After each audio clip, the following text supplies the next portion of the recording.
Here we're going to look at how we solve trig equations calculator free, very commonly assessed on exam 1, so you really need to be confident with sine, cos and tan equations.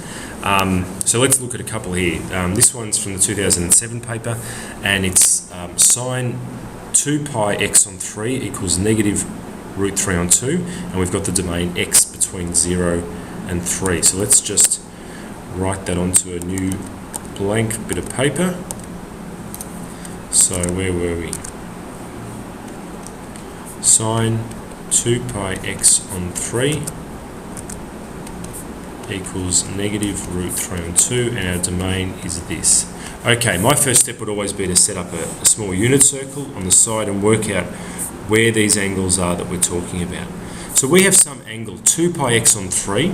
It has a sine value of negative root 3 on 2. Now, sine values are read off the y-axis, and so therefore the angles, the position on the unit circle of these angles is going to be down here. 2 pi x on 3 will be here and also here, and this value in here, the sine value, will be negative root 3 on 2. What we need now is a first quadrant reference angle. We need to know what is this angle here that has a sine value of positive root 3 on 2. And once we work out what this angle is here, we can use symmetry of the unit circle to work out what these two angles are here and here. So I don't really remember my special angles, so I'm going to draw my triangle.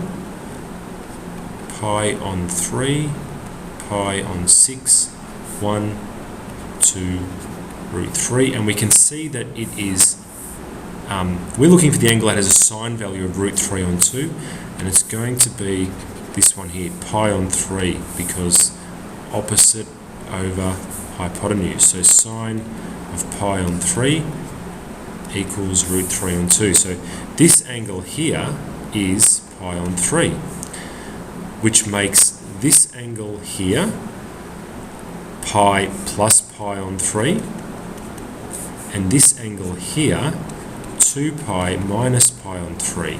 So to neaten all of this up, we now know that 2 pi x on 3, which is this angle, would be equal to pi plus pi on 3, which is 4 pi on 3, and also 2 pi minus pi on 3, which is 5 pi on 3. So there's my first two solutions for this, not for x. They're my first two solutions for this. So I now need to solve for x.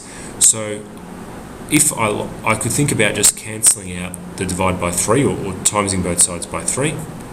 So 4 pi, 5 pi. And then dividing by pi, which would leave me with this and this. And x would be 4 over 2, which is 2.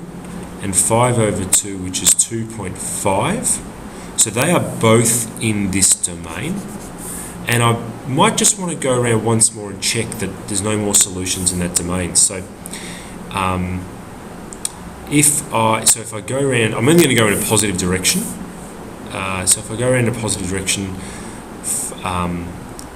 that was 4 pi on 3. Then I keep going to 5 pi on 3. I keep going round, so I add another 2 pi to 4 pi on 3.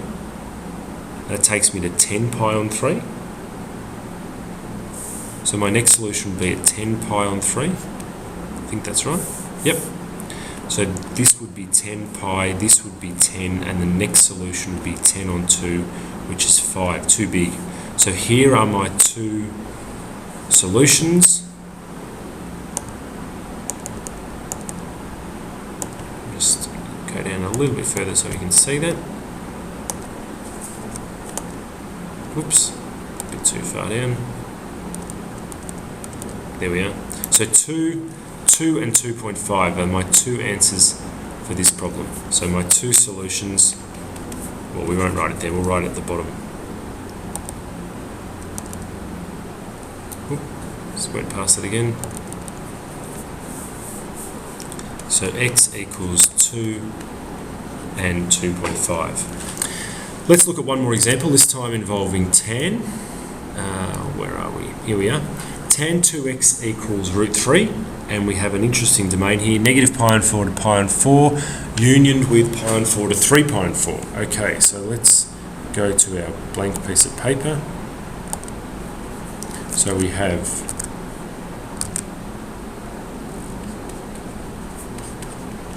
tan 2x equals root 3, and we're interested in negative pi on 4 to pi on 4, unioned with pi on 4 to 3 pi on 4. Okay, again, let's set up a quick unit circle.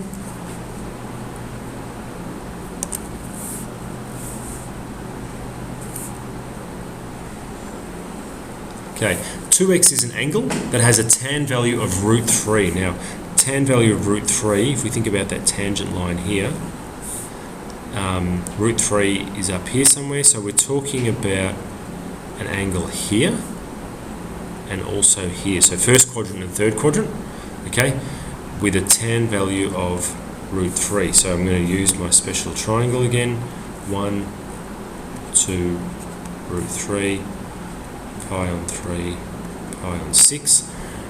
Tan of what is root 3, and we can see that again it's actually pi on 3 because it's opposite over adjacent. So this angle here is pi on 3. This here will be pi plus pi on 3, which is 4 pi on 3. So I've got 2x equaling pi on 3 and 4 pi on 3, which means x will be pi on 6. Now, pi on 6, is that in the domain? Yes, it is, because pi on 6 is less than pi on 4, and it's obviously still positive.